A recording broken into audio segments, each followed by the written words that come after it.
Hey, what's going on, Wahoo Nation? So, I'm back with another State of the Program video for UVA football.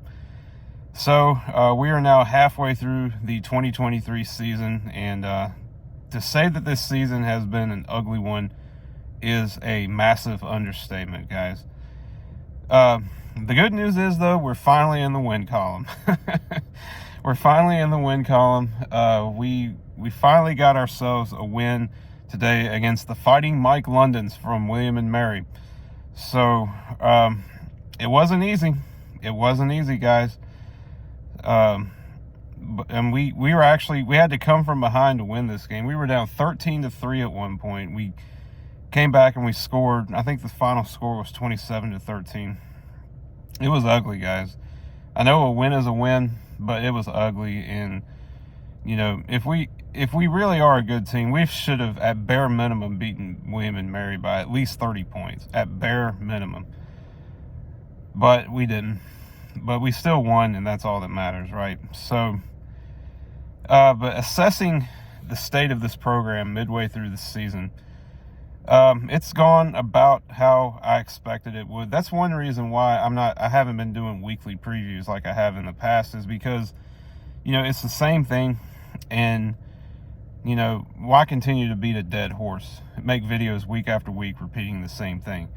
So that's a big reason why I haven't done a whole lot of content for UVA this year. So we're 1-5 now, and we have a bye next week, and the schedule does not get any easier after that. So looking at our schedule for the rest of the year, we have 6 games left, and out of those 6 games, 4 of those games are against ranked teams. And out of those 4 games against ranked teams, 3 of those games are on the road. So we got a tough road ahead of us, guys.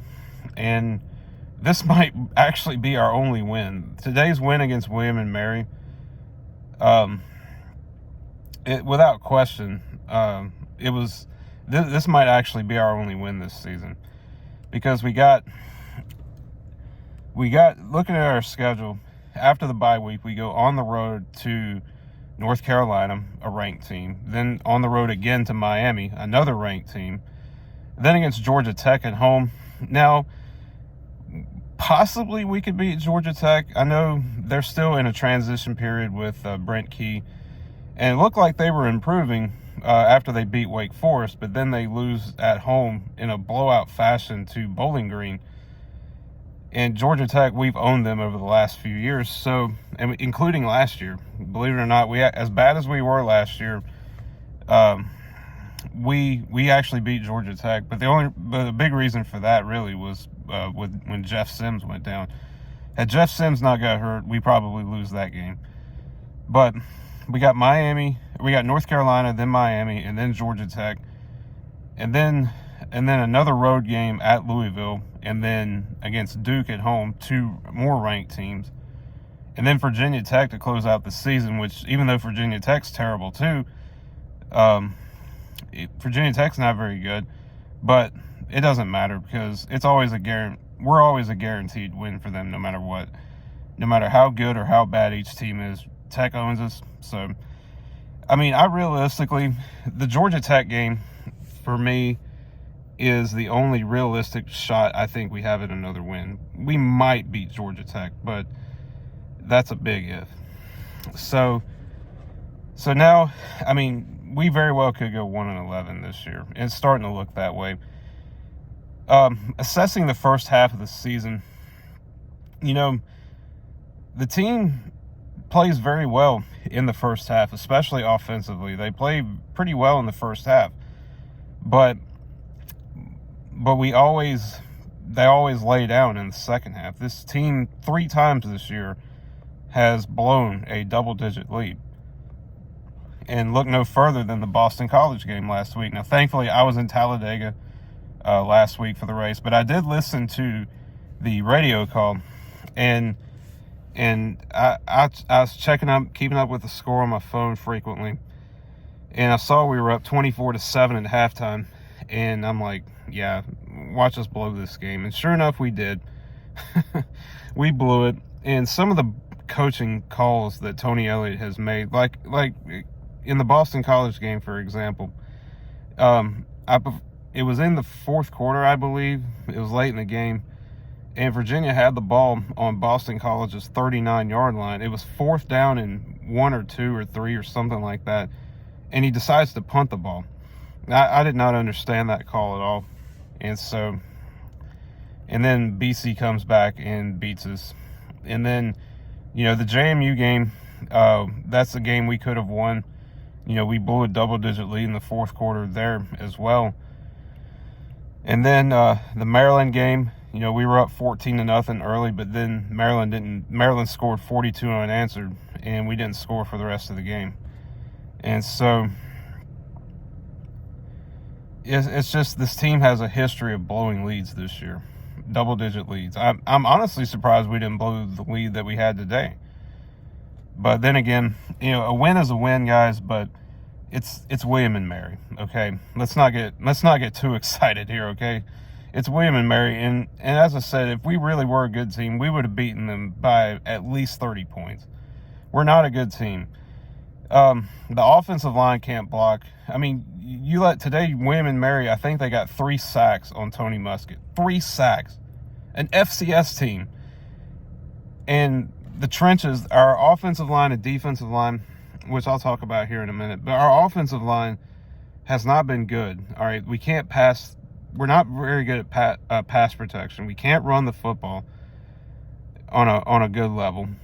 And so, and that's been it was a problem for us last year, and it's a problem for us so far this year. Our defensive line has been a major disappointment because, as I said before, I thought if there was going to be a bright spot on this defense, it would be the line. With what we have returning, Cam Butler, Aaron Falmouy, Jameer Carter, Ben Smiley, who else? Chico Bennett. And yet we're not generating any pressure on the quarterback. We haven't gotten very many sacks. Most of the sacks that we've gotten this year has come from Cam Butler, and he's out for the season. So, and it's been a major disappointment on the D-line. Now, Cam Robinson, who is our highly rated freshman, our highest rated freshman coming into this season, he does look promising, and there's a couple other guys on this team that look promising as well. But the bottom line is, guys, we're just not good. And I also wanted to ask this question: is it time to move on from Tony Elliott? I think it is, but we won't. We're not going to fire him this year, but it's time that we move on from him, because his time at Virginia has been nothing but a disaster. And I had a feeling, I started to get the feeling about midway through the season last year that we were going to be in trouble. And that's all it's been. Today was Tony Elliott's 4th win at UVA, and he's just in his 2nd season, only 4 wins. 2 of those wins are against an FCS team.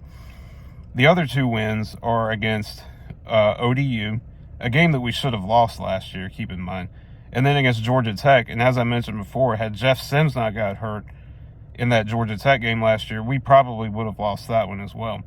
So things are not looking good. Recruiting has not been very good. And I think it's time we move on from Tony Elliott. But we won't, because the buyout is too large. I think the buyout is like $6 million if we fire him this year. And this team just does not know how to finish games. And as I mentioned, the Boston College game last week, in the first half we scored 24 points. The second half we only had 39 total yards of offense and 3 points. This coaching staff is a joke. They don't know how to make adjustments. And that falls on our coordinators. That falls on John Radzinski. It falls on Des Kitchings and Tony Elliott. It's like they're just content with playing 30 minutes of football when it's a 60-minute game. So I've about had it with Tony Elliott, and I think it's time we move on from him. But I just don't think it's going to happen. Not this year anyway. And it's pretty clear, guys, to me, Tony he seems like on the surface, he seems like a good person. He seems like a likable guy. But Tony Elliott's he's not a good head coach. And he's proven that.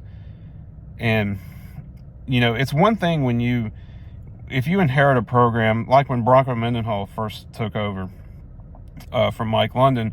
Mike London left this team in a mess. Now, Bronco, his first few years at UVA, certainly his first year was not very good.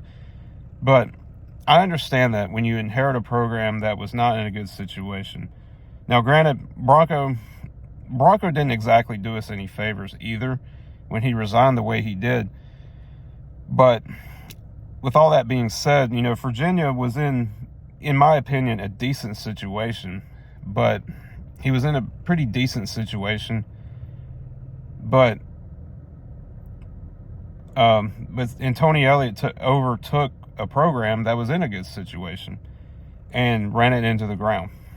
And I knew about midway through the season last year that we were going to be in trouble. And so, I don't know. We'll see what happens, but I do think it's time that we move on from him, that we move on from Tony Elliott. Again, nothing against Tony as a person, but it's pretty clear he's not a head coach. And some changes have got to be made. And, we'll see what happens. You never know, but like I said, 6 games left into the season, and 4 of those games are against ranked teams. And out of those 4 ranked teams, 3 of those games are on the road. So we got a tough stretch ahead of us, and I think possibly Georgia Tech, we could beat them, but that's really about it. I certainly don't see us beating Carolina or Miami or Duke or Louisville. And then Virginia Tech, it's always a guaranteed loss for us no matter what. So anyways, guys, I'm going on 12 minutes now. So thanks all for watching. Be sure, if you have any thoughts on the season, guys, just leave it down below, and we'll see what happens. Go Hoos.